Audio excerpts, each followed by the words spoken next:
take a quick little break here while you're setting up there. Oh, on both sides.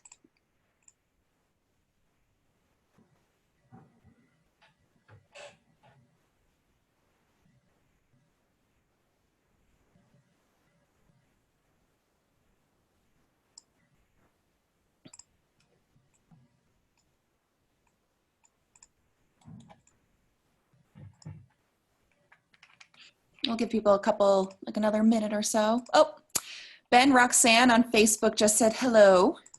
Hi, Roxanne. Looks like Stan Hawkins just joined us as well on Facebook Zoom. Welcome, Stan.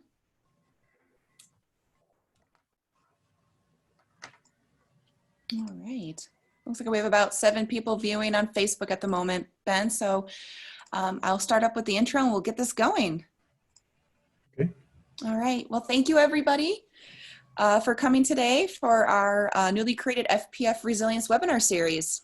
This webinar series has been developed to continue our work to enhance the business and entrepreneurial skills of Native artists and culture bearers, as well as expand our virtual community during these rapidly changing times.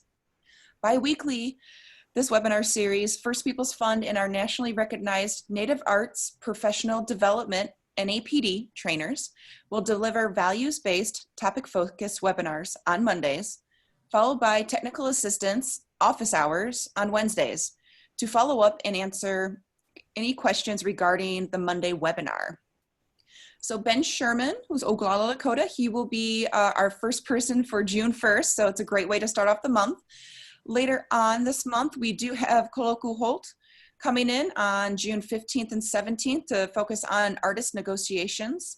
And then ending the month, we have the Robert Martinez coming in to talk on June 29th and July 1st on protecting your online images. To share some other future virtual events coming up through FPF, just wanted to do a quick shout out to the Rolling Res Arts is excited to kick off the first event of its virtual art celebration. The Rolling Res Arts program is dedicated to bringing folks in Indian country and surrounding communities the expertise and disciplines of artists within the First Peoples Fund family. Please stay tuned for more First Peoples Fund and Rolling Res Arts virtual celebrations through our Facebook page, and our events have them, as well as on our FPF website page. We have a calendar in there that you can check out and register as well. Just a little bit of housekeeping about our Resilience webinar series. That this is a recorded webinar, which will be available within 24 hours to 48 hours of the webinar concluding. For people on Zoom, please keep yourself on mute. And this is a 1-hour presentation with a 30-minute Q&A afterwards. Ben did say it might be a little bit shorter than an hour for his presentation. So we may have our Q&A a little bit earlier, but for those on Zoom and on Facebook Live, I will be collecting the questions during Ben's presentation for me to then share with him after he's done presenting. And just participants after the webinar on Mondays, we do have our virtual office hour, which I will share those links on the Zoom call as well as on Facebook Live. So everybody has the resources that we were talking about and to find out more information about FPF as an organization itself. So without further ado, I am thrilled and excited to introduce Ben Sherman of Oglala Lakota on the topic today of the value of values for First Peoples artists. Thank you, Ben. Yes, well, thank you, Hillary, and greetings to all of you, my dear friends out there. It's good to be here today. We are in a crazy time here in the United States and parts of the world as well. Here in Denver, we've had some trouble. We're in our fifth day of protest today in downtown Denver. I'm about 20 miles out of Denver, so not involved at all in any of that action. But what we're seeing here on the protests, according to the Black Lives Matter organizers, is that the riots and the destruction that's going on in the streets is only at night. During the days, the large gatherings have been very peaceful, and at nighttime, special kind of people come out and a lot of them are coming out from out of town.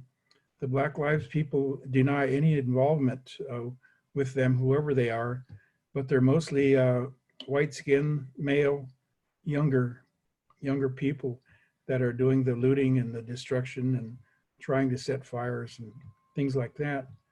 So that's kind of the situation here in Denver, and very similar things are happening across the country. As you know, a lot of cities are involved in very similar activities.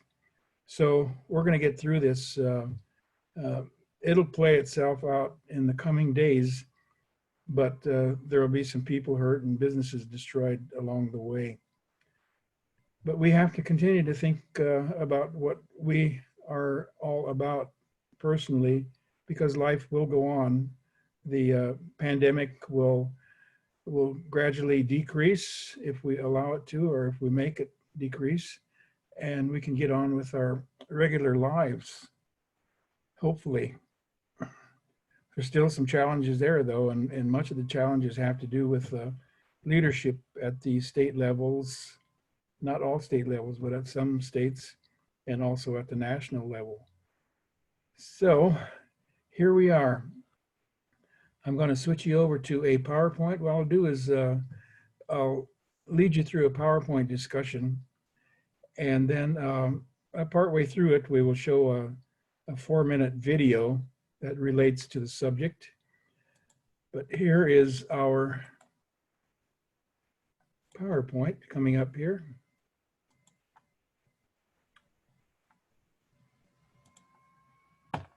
I hope you can see it all. You got it, Hillary? Yes, sir. Looks great.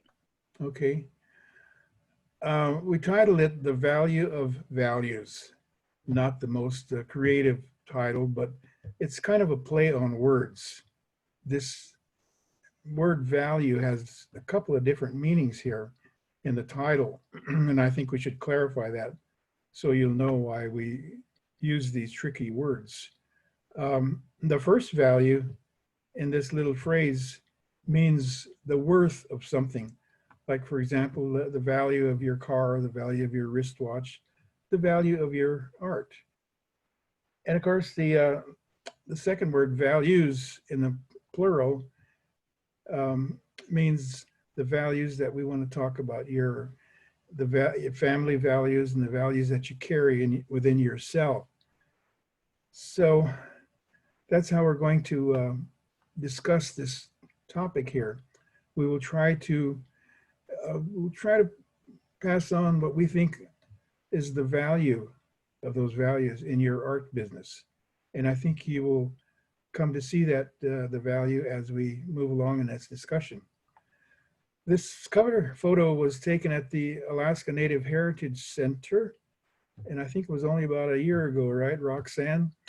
This is Anna Brown Ehlers in the center, and this is her art piece in front of us. And it's a tremendous piece. I don't know how many years it took her to do it, but it's a hand-woven piece. And she brought it to Anchorage from Juneau. And when she showed up, it was a couple of guys carrying it for her, rolled up in a 8-foot-long bundle. And when she rolled it out, it was 12 feet long from front to back, or top to bottom, and 8 feet from left to right. So it's a big, big piece. But she got it laid out there on a few tables, and Roxanne was able to take a very nice photograph of us with the art piece and Anna in the center. You'll see at the lower right, Roxanne's business brand, Roxtography.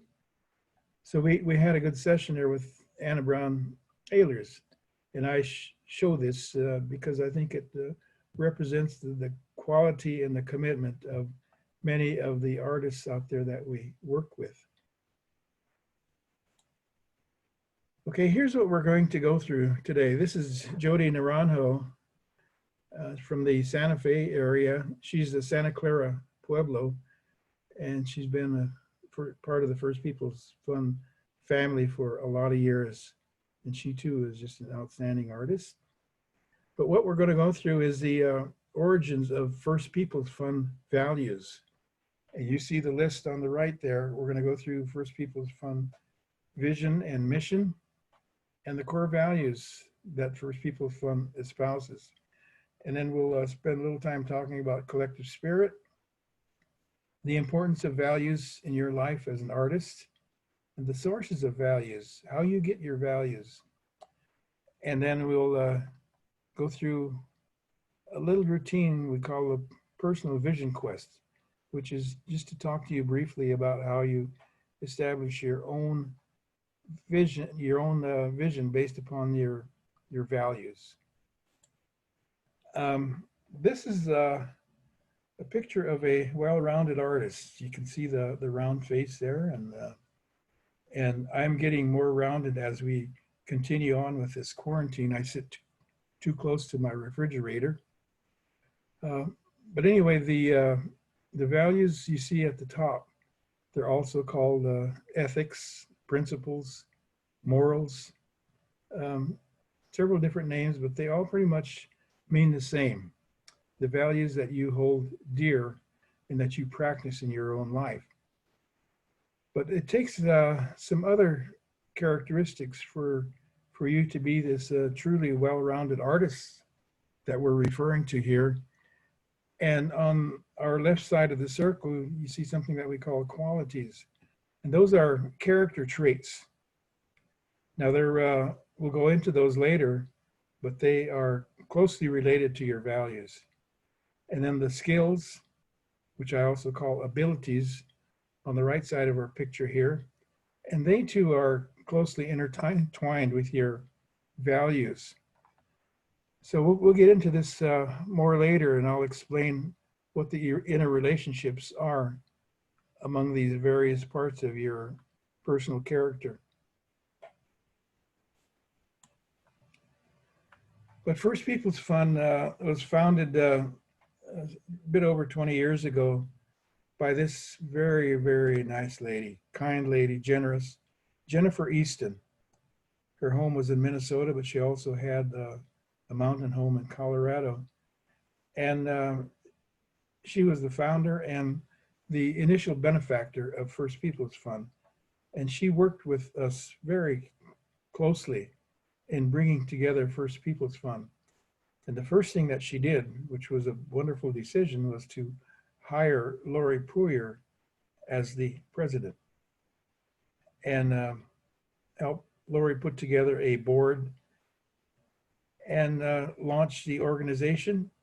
And she funded it as well as she could for some time, more than 2 years, perhaps 3, 4 years. But then she had some financial setbacks with the stock market. And so she did have to cut back her funding, but nevertheless, she stayed with us until she passed away a few years ago. And she represented the values that we talk about for First Peoples Fund. She was non-Native. She had funded a lot of other projects for Native Americans, and not all of them were successful. However, First Peoples Fund went on to be a success. And we owe a lot to Jennifer. She was with us on the first day. We had a meeting to plan the vision and the mission and the strategy of First Peoples Fund.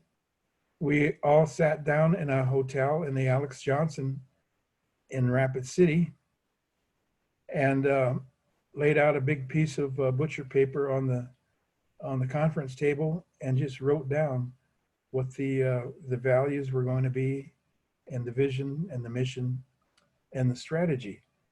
And Jennifer worked closely with us through all those first years.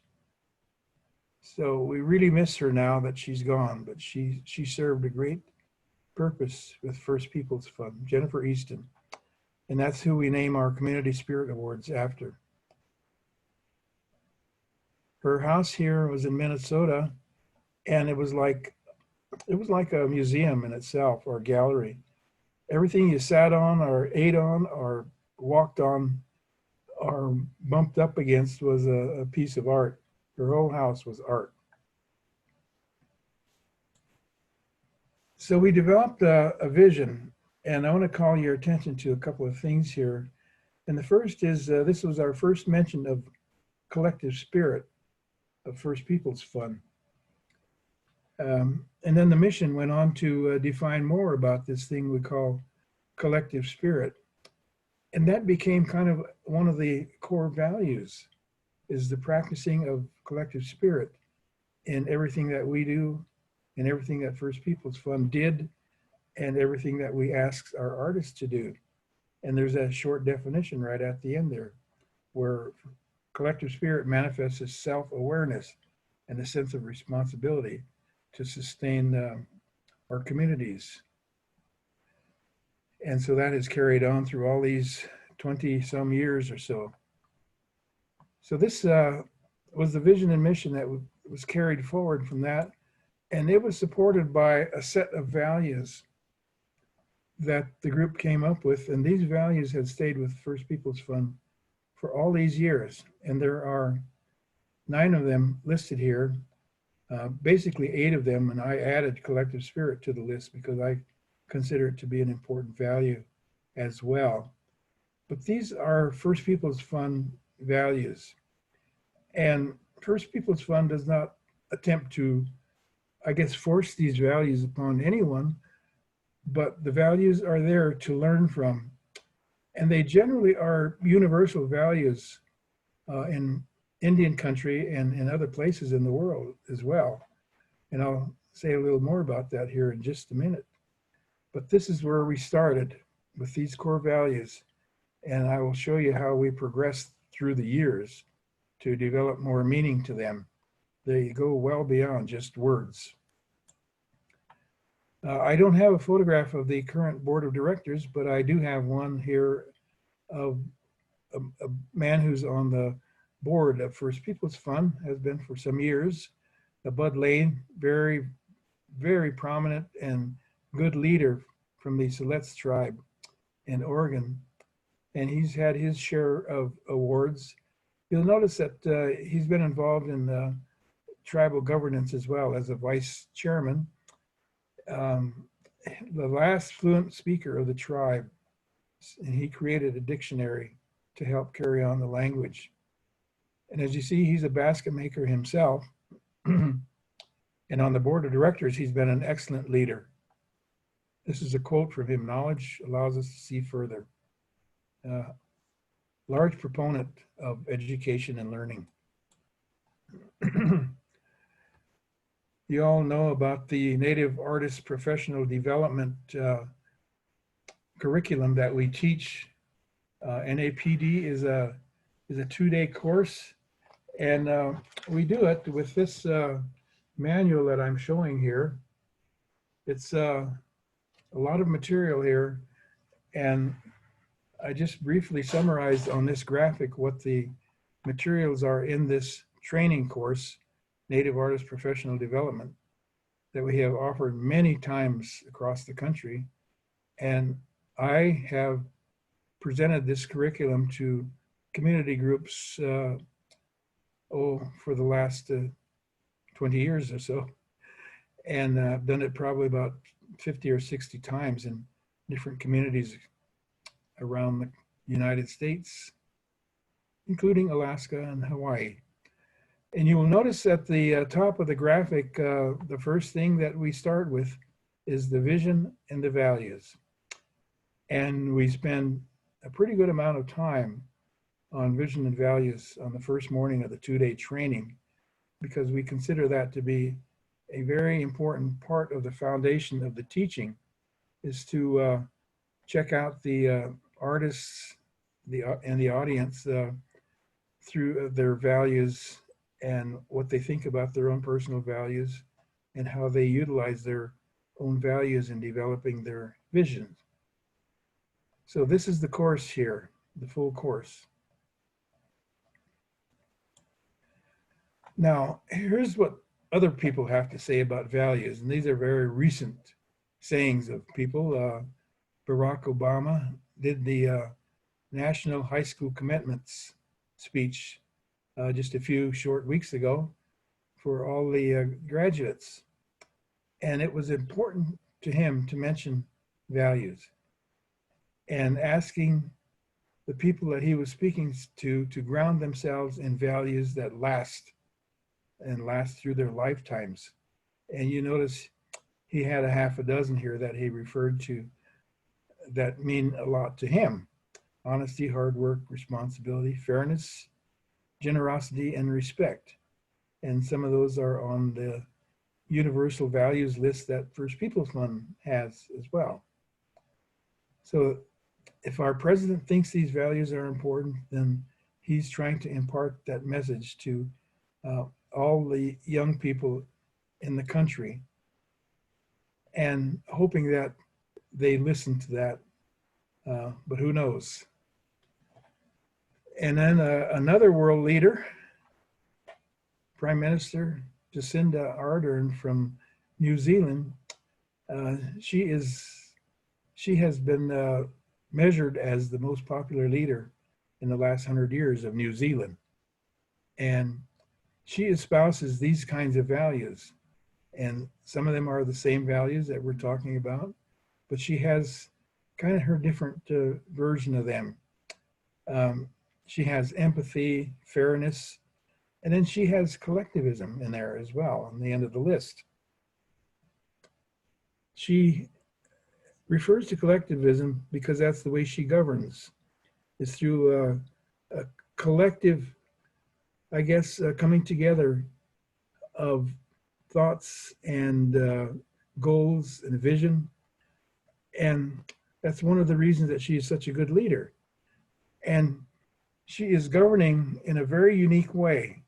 She has her budget set up so that they reflect two different aspects of governing. And one of them has to do with the economic aspects, and the other has to do with the well-being of the people. And so she's that way with her words about kindness and empathy and fairness. She's got a good touch to her with those kinds of values, and people think a lot of that. And that's one of the reasons that she's so popular. She's one of the two top female leaders in the whole world, and the other one is the Prime Minister of Germany, or I'm not sure about that title. But here's another. New Zealand is in fairly good shape with regard to the virus. And the big reason is because of Jacinda's leadership. And she put in some tight controls and they worked. And so they're going to be moving out of those controls much more rapidly than we will in the United States. And they will do it much more successfully than the US will. But anyway, even with those tight controls, she has 92% approval for her actions there. So that's Jacinda. Another reason I like her is because she has a blouse on with little hearts on it.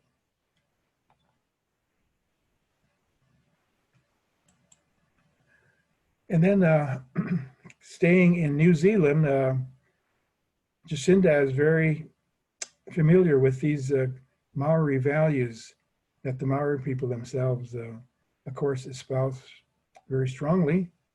And I won't try to pronounce the names, but you can see what they mean.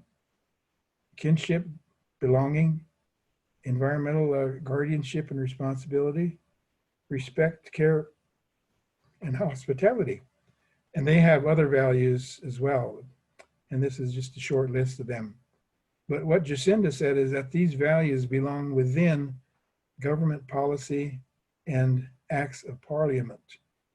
And if she has her way and stays in office long enough, they will be adopted in one way or another in the way she governs, along with that element that I mentioned of the well-being of the people. So that's New Zealand for you. Very strong on values. And a lot of it is due to the Maori people too. They are such a strong culture there. This is my good friend, Honi Mahaka. I have stayed in his place in New Zealand when I was there. Now, this showing those people and those faces, I guess reminds us that we have role models to look to for sources of values. And if in your upbringing, you must have had role models of one kind or another. Whenever we do these NAPD trainings in the communities, we always talk about these role models. Who are they? What did these role models represent in the way of values that were attractive or appealing or meaningful? And which of those values would you like to adopt as your own as you go forward in your life? And most of the role models that are mentioned in these training sessions are parents and grandparents. Very often the mother, very often the grandmother. And then of course, other relatives enter the picture too. But there are friends, elders, teachers, K through 12, college, the tribal leaders, other leaders in the community, thought leaders or opinion leaders, and then religious leaders as well. And then, of course, they also look at the national level for role models too. If you excuse me just a minute, I'm going to clear my throat here.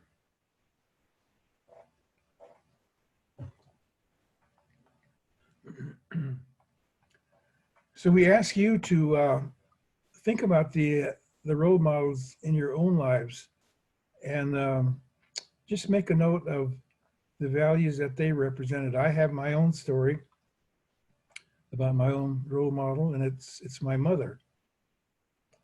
And she taught her children, my 7 siblings and I, a lot of values. The greatest one probably being humility. And when we talk about family values in the United States,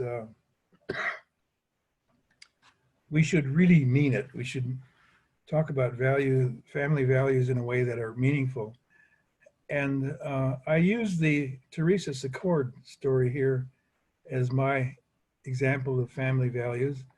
And I know that Teresa uses her story as well, her own family. And you see in the upper left corner, the baby there is Teresa.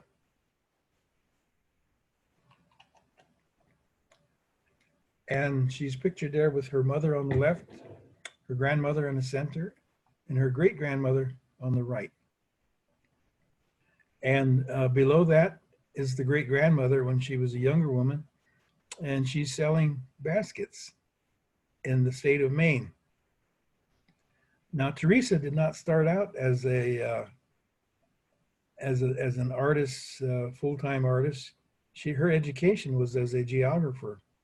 But somehow, I think her family DNA, her genetic makeup finally caught up with her.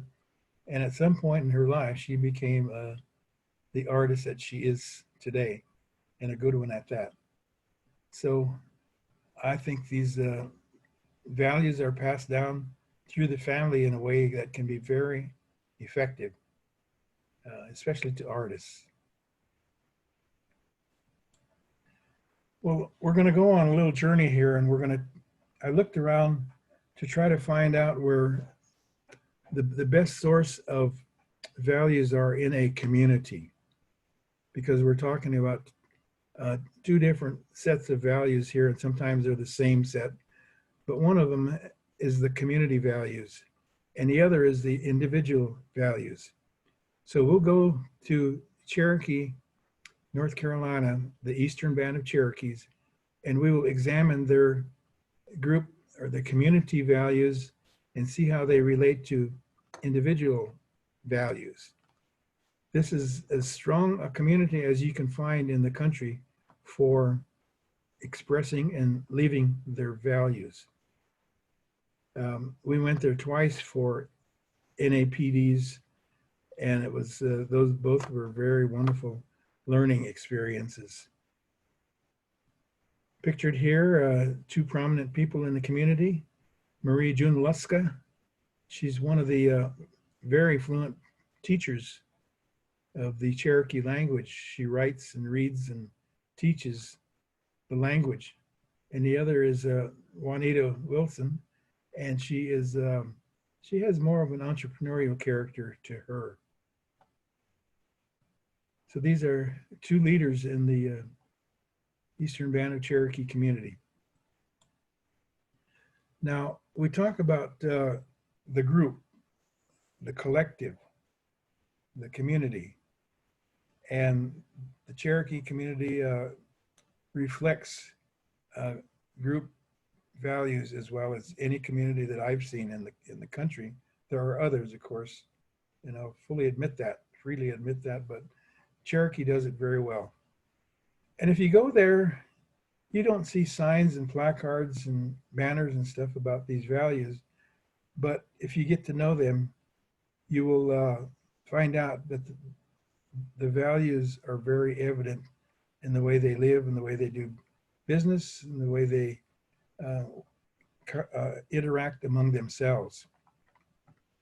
So the values, excuse me again while I cough.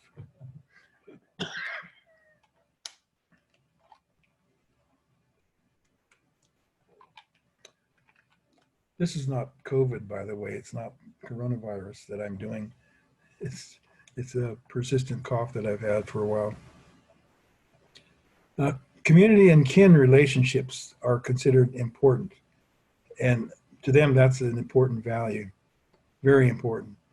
In fact, it goes back a lot of years with the Cherokee to a value that they called tohi, which is keeping balance and harmony among the people. And not only from a group standpoint, but also individual. Harmony with your creator, harmony with Mother Earth. So it's all embedded in that expression, tohi. And then the giving and sharing is also a very prominent trait of the Cherokees. And they have this, what they call gadugi, free labor is an expression for it, but it's a way of expressing your support and generosity for your community. And then strong respect for the family institution and people sacrificing themselves for the people in different ways. And I have displayed here a photo of Butch and Louise Goings, and they were Community Spirit awardees a few short years ago, basket makers primarily, carver, and they represent the very best in this giving and sharing, gadugi, sacrifice for the people. I know Butch fairly well. And then another group value, community value, honoring the past, knowing your ancestors, having a sense of your identity and belonging to the community, the tribe, the culture, and then revitalizing and living the Cherokee culture.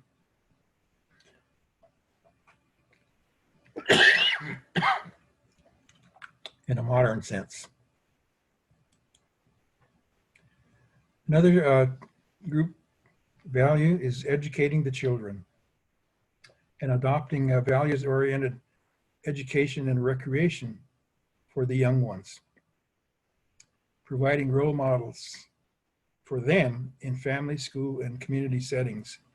And I have pictured here the Cherokee Youth Council that has been active for years and is still very active in grooming the young people for good adulthood. This photograph here was taken probably about 12 years ago or maybe more. And then another strong trait of the Eastern Band of Cherokees is their spirituality. And they are in what we call the Bible Belt back there.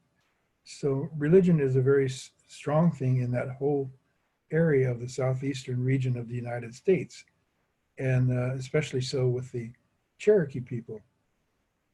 And their spirituality plays a strong role in their everyday lives, not only as groups of people, but also as individuals.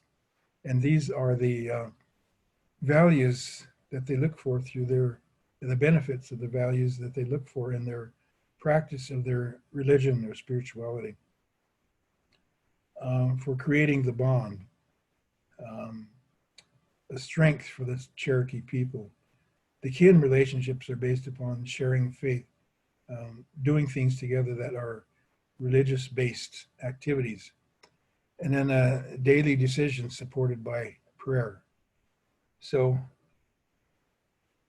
I can't emphasize the importance of spirituality in that community. It's really strong. And then the sense of humor that the Eastern Band and many other Native groups practice. And I'm sure you've all seen this and know about it and do it yourself. And one of the traits or the values is this, what we call self-effacing humor, where people kind of poke fun at themselves and have fun at it. And even in serious situations, humor can be used to lighten the pressure and help with the decisions that have to be made. And we make a point that Indian humor is universal, and you generally find it in any group, Native group that you're in across the country.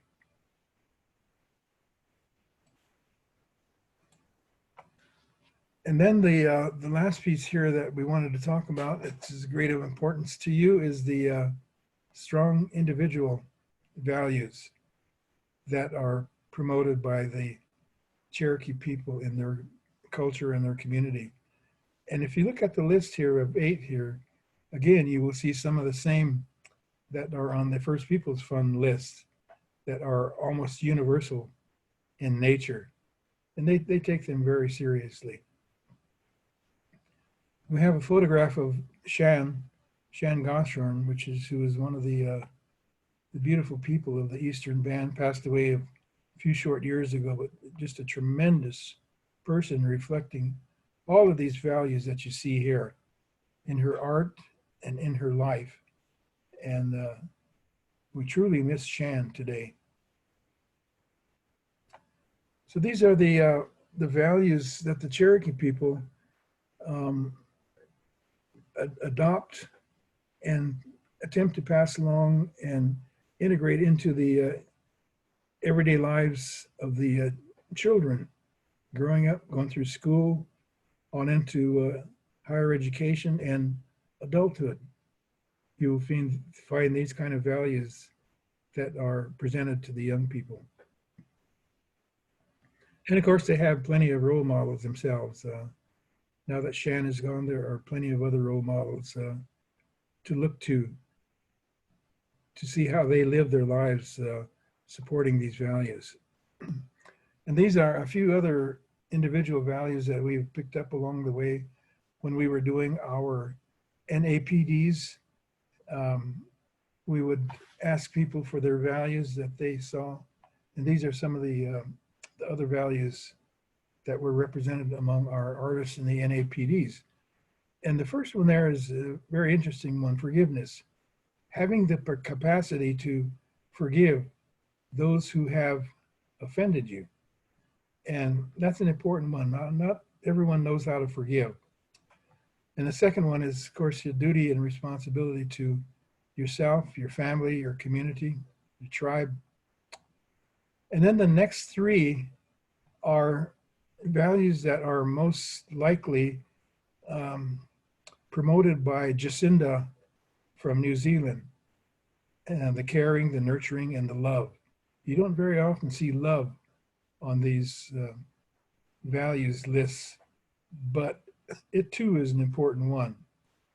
And then the next one up on the top on the right, self-discipline. Having the ability to discipline yourself so that you set your goals and you meet your goals through self-discipline. Pragmatism means very practical as well.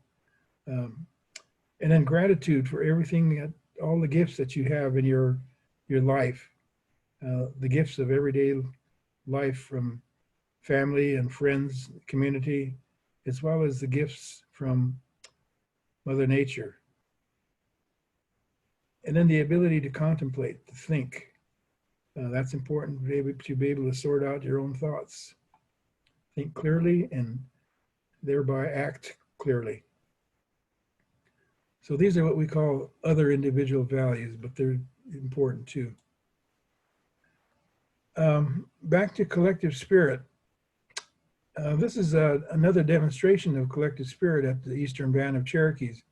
They have these arts-related community ventures, enterprises, or activities, and they are very enriching.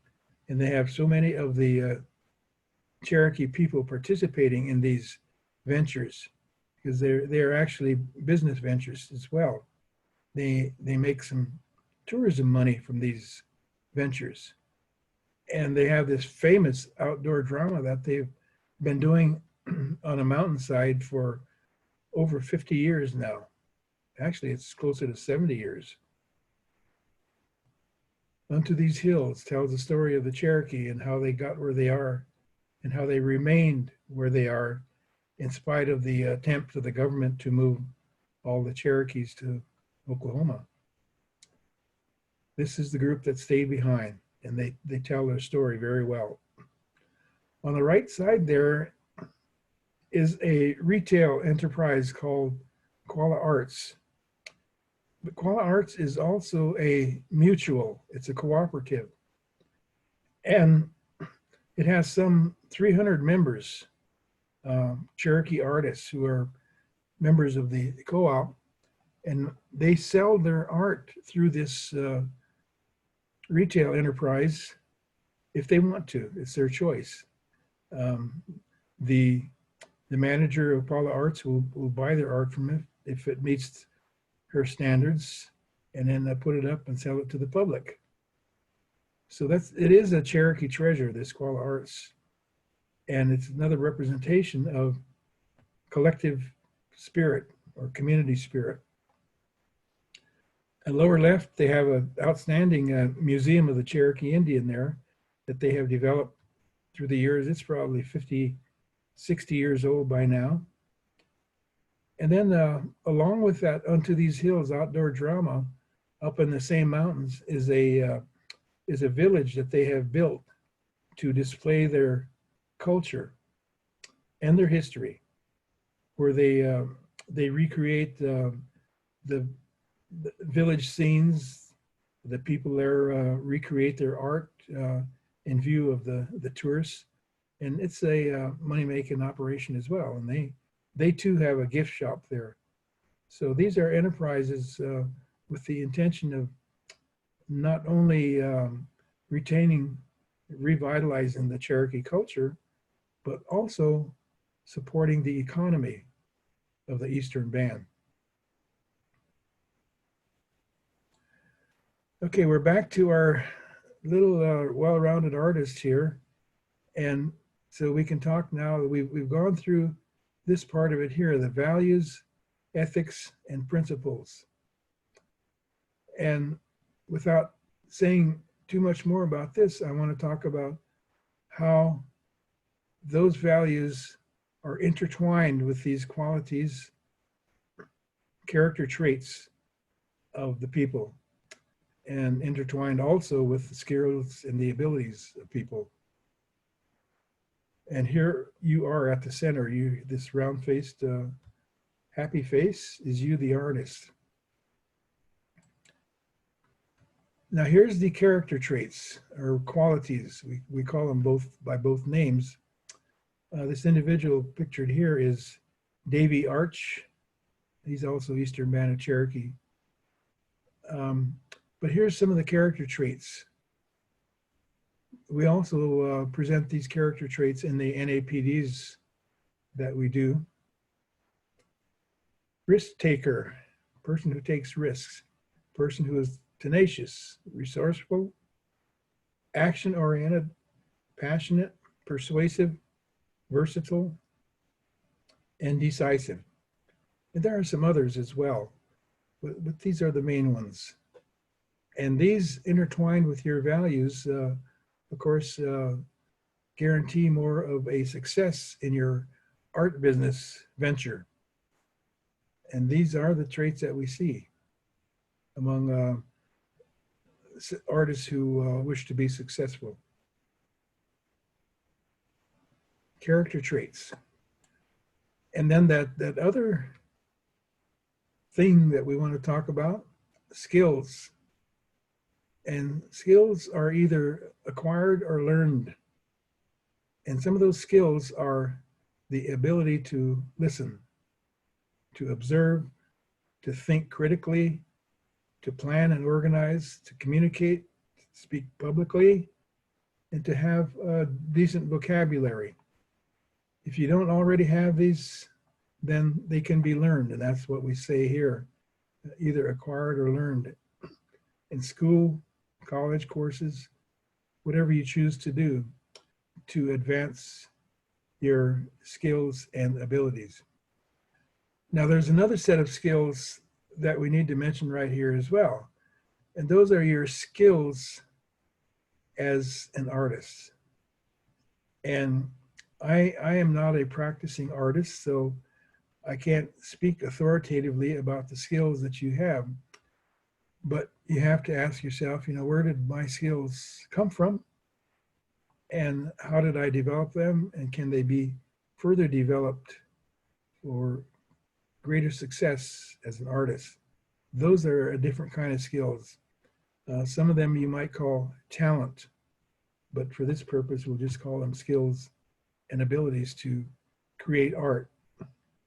And then there are the skills that are associated with being a business person, and those have to do with things like accounting, technology, finding your way through social media and the internet, and being able to sell by different methods and techniques, going to exhibits and selling that way. There's skills associated with all that. So it's kind of a different set of skills from those that we list here, which are more personal skills relating to your character makeup. So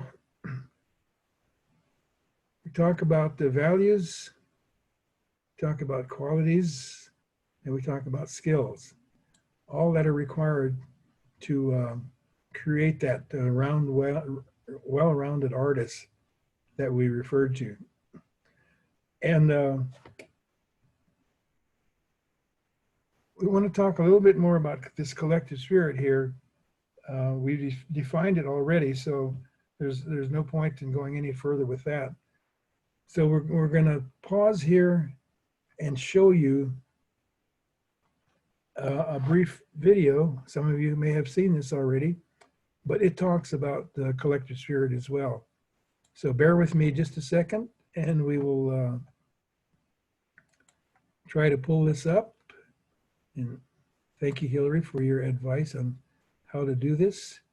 But I have a video right here, and I'm going to share that with you.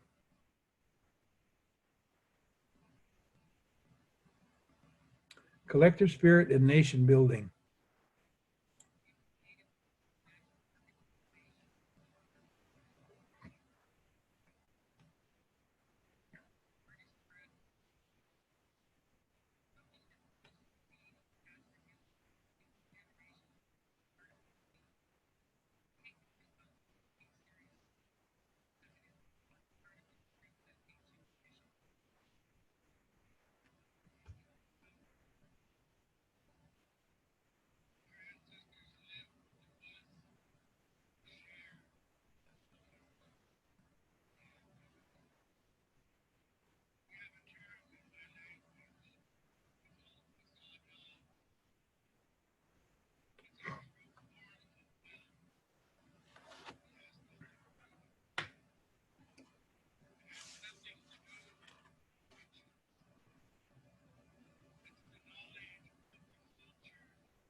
Hey, Ben.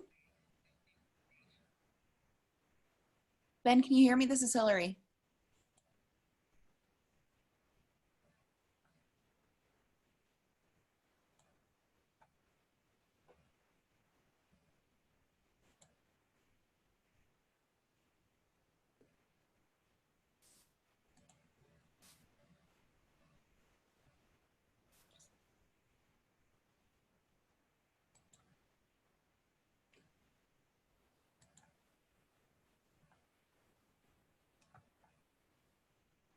Bear with me just a moment. We're going to get set up here. Hey, Ben, this is Hillary. Can you hear me? Yes. Hi. I did get a couple comments saying that they weren't able to hear the audio for it, but I did share the URL to our website so they can watch the video themselves. Okay. Sorry about that. My goodness. I think it was just probably connected to your headset, but it's all good. We got you covered. Okay. All right. We're just about wrapped up here, folks. And this is where we left the last slide that we were on when we tried to show that video. I just want to say this about values. You know, their values are either inherent in a person or they are learned. This is my belief. And if they were inherent, that means you were probably born with some of these values. And I truly believe that's the way some people are, born with generous natures and so on. And but I also wanted to point out that these values can be learned and through practice can be refined. And this is what we urge you to do. I have here a photo of Clovis points, which is a very ancient art form, making these spear points and arrow points. And the last points I want to make have to do with, you know, the values make up your character, your personality. And in order to develop a knowledge of yourself, you must examine these values, your own personality, your identity, and your artwork, and try to determine how that's all intertwined in what you do and what you are. So these values support your career in a way that you must understand and use these values for your own advancement. And for the self-knowledge assessment that we do as part of the NAPD, we ask the artists how they would self-identify and who and where are your own roots, your personal roots. What do you stand for in life, and what does your artist statement say about you? And then going on, which of your values, qualities, and skills would contribute to your success as an artist? This is developing your own personal vision. You know your values, supported by a set of skills and qualities, and that's the foundation for what you are and who you are. So now building a vision around that foundation of values, you ask yourself, what do you want to create for yourself and for the people around you, your family, and your community? And being a career artist, what does that mean to you? And then what might your art business look like in 5 to 10 years? We're not going to go through and attempt to answer any of these, of course, but these are questions for yourself, built on a foundation of values. The last slide here is showing a photograph of Vicki Takamine, and she is a strong part of the First Peoples Fund family as well. And she's been teaching Hawaiian dance for 35 years and teaching the teachers and doing a lot of other things as well. So this is my last slide. And I should be just about right on time, I think, Hillary. I don't think you could have planned it any better, Ben. It's like 2:59 Mountain Time. Perfect. Oh, doggone. I missed by a minute. Just by a minute, like 30 seconds. I'll give you 30 seconds for sure. Thank you so much. I've been getting nothing but wonderful, kind words and feedback in Facebook Live from our community supporters and people just wanting to learn from you. I did get one quick question, and you did kind of cover it earlier, but I thought it wouldn't hurt to talk about it and break it down a little bit again. Is Cynthia was asking on Facebook Live, what is an NAPD? It's a Native Artist Professional Development course. And I flashed just briefly. Let me give you a full screen here, just a second. Okay, this is a better screen. This is the Native Artist Professional Development Manual. It's this thick. It's a very thorough treatment of teaching emerging artists and artists who are also more advanced. All the elements of being an artist. And we have trainers across the country who have taught this and who are teaching it and will be teaching it in the future. It's been around for as long as First Peoples Fund has been around. I helped develop portions of it, but there were other developers as well. And we're still going through the process of refinement, aren't we, Hillary? Yes, it's a living document. It's always growing and changing. Mm-hmm. And I also did share, Ben, our First Peoples Fund website link to the community on Facebook Live and Zoom for people to learn more about NAPDs. Okay. Now it costs some money to put on a NAPD. So, you know, it takes a host community to pull together the funding and contact Hillary and get set up to do the NAPD with certified trainers. We have trainers certified around the country. Anything more, Hillary? Yeah, and also part of the NAPDs, because of the pandemic and respecting tribal communities and our trainers' health as well during this challenging time, that's what kind of rooted us to start creating this FPF Resilience webinar series. So we're able to share the certain topics within our manual with our communities virtually, just so people are getting a little bit of the resources that are needed right now to keep moving forward with their entrepreneurial skills in the arts. Now you have in your library some of these webinars, right, that have been done already? Yes, yep, we do. And I did share the links to our YouTube channel for everybody to check out in this Facebook live stream, as well as in our Zoom session, so people can check out past webinars done by some amazing NAPD trainers that present on topic, again, related to what is in our NAPD manuals, but our topics are focused more on what is needed at the moment for our Indigenous artists. Mm-hmm. And I think, again, Ben, you can speak on this with NAPDs. The thing that really makes us stand out from other organizations is that there's this constant Indigenous lens on our curriculum and that the topics that we cover. Yes. And it's a good training as you can find anywhere in the country, specifically for Native artists. There are other artist training opportunities around the country in every city practically, but Native artists can really connect to this one because the curriculum was built just for Native artists. And it's received a lot of commendations for what it is. We've taken it every part of the country. East, west, north, and south, Alaska and Hawaii. And it's been well received everywhere because it's so comprehensive. And some say it's so comprehensive, it actually should be a 3-hour credit course in college or something like that. That's how much meat there is to the curriculum. Yeah, but FPF, we go big. We cover it all.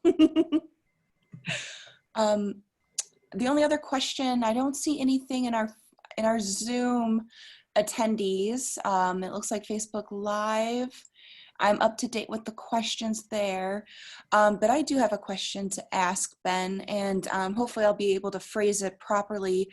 And you did hint on this right when we began the session, is that what would you suggest to the people listening right now on this topic that you're covering, and with what's going on with COVID and with the protesting, for people to focus on as both Indigenous peoples and minorities, as well as allies, when focusing on the value of values?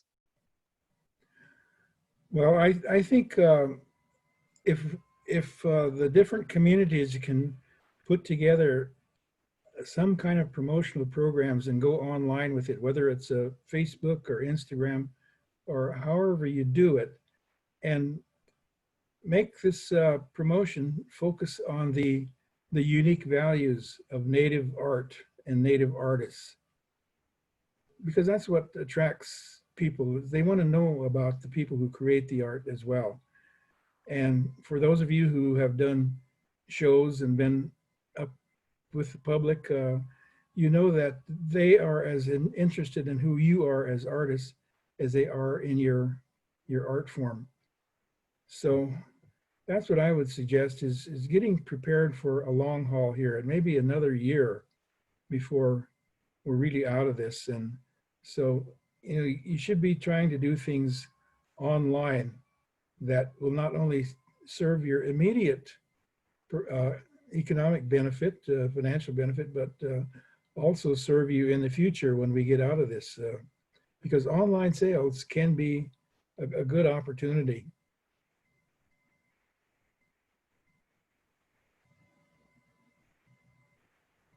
Hi, Ben. I just got a question from, looks like it's Gus Yellowhair. He has some questions related to tourism. I guess, could you talk about, values of values, sorry, I'm stepping over my words, related to tourism and art combinations? Yes. Tourism, well, art is an integral part of tourism. In fact, a lot of the tourism programs that Native people have are an art form in themselves. They're an expression of art. When you put together programs of narration, presentations like dance, songs, or visual art, it always enhances the tourism attraction that you have as a Native person, or a Native family. Tourism programs worldwide for Indigenous people are very similar in nature.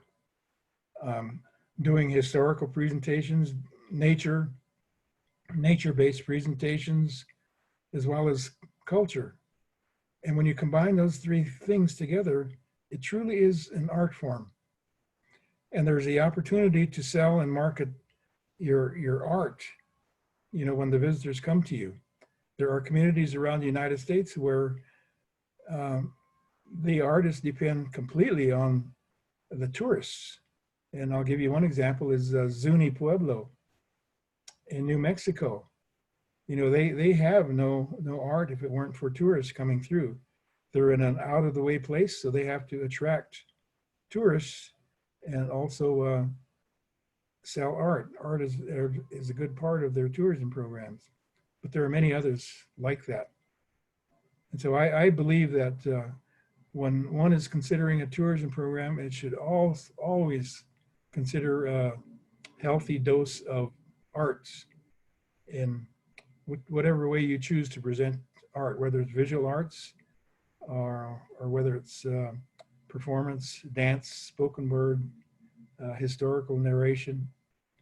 I showed you those enterprises at the Eastern Band of Cherokee, and those are basically tourism enterprises, but they're all based upon art, heavily based on art. So yes, it's good to think of these two pursuits of tourism and the arts as one thing. And perhaps First Peoples Fund in the not too distant future can make more of an impact in the tourism industry with art programs as well. Yeah, that's a great suggestion, Ben. And I know that a lot of our tribal communities that we support, and we've been doing more in the past year or two up in Alaska, with the Alaska Native communities. There are some programs like at the University of Alaska in Fairbanks, in certain programs that they offer, they do focus on like tribal tourism. And a really big fest, especially with the Festival of Native Arts that happens up in University of Alaska Fairbanks every year in March. Like, that's a huge draw, and it's performing arts for Indigenous peoples to share their culture with one another in the community. And that's becoming more and more of a focus of be able to connecting the arts to the tourism industry for Indigenous peoples. Yes.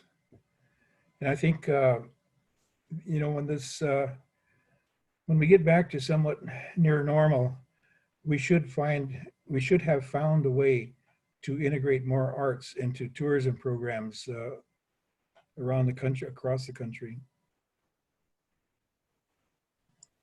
Wonderful. Looks like, Ben,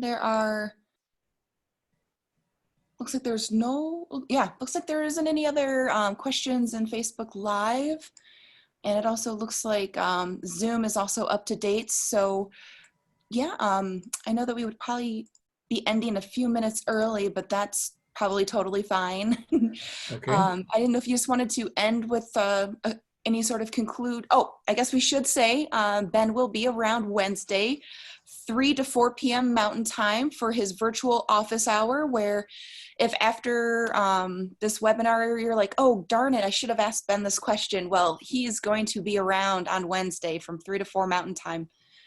So feel free to join us for that. He's probably just going to cover what was covered here, just a little bit into depth on certain things, or just leaving it all up to a Q&A hangout. It's really casual, and we look forward to having anybody that wants to join us come along for our virtual office hour. We love the company. So yeah, with any sort of conclusion, Ben, it's all you.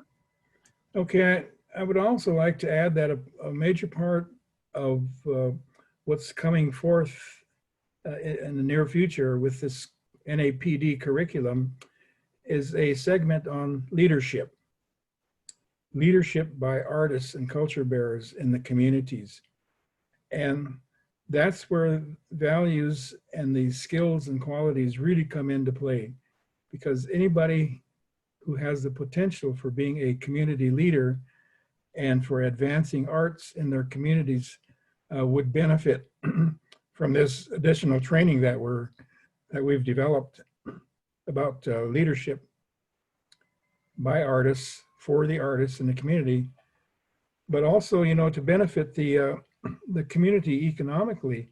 And you have to be able to know that story about how artists can benefit your own community economically. You need to do that in order to get the attention of community leaders and other tribal leaders in supporting your arts programs. So to me, that's an important phase for the near future when we get back to near normal about leadership. Well, all right. Well, thanks again. It's always a pleasure to hang out with you, Ben, as you already know. And thank you for your wise words and really great insight on this topic. I know that a lot of people were just sharing how thankful they were on Facebook Live and within Zoom that you were here to share with everybody today. Oh, and again, everybody, if you want to hang out with Ben and I again, we will be around Wednesday from 3 to 4 p.m. Mountain Time. So yeah, I guess that'll be it, everyone. Thank you again for joining us. Have a great day. See you, Roxanne. Bye-bye.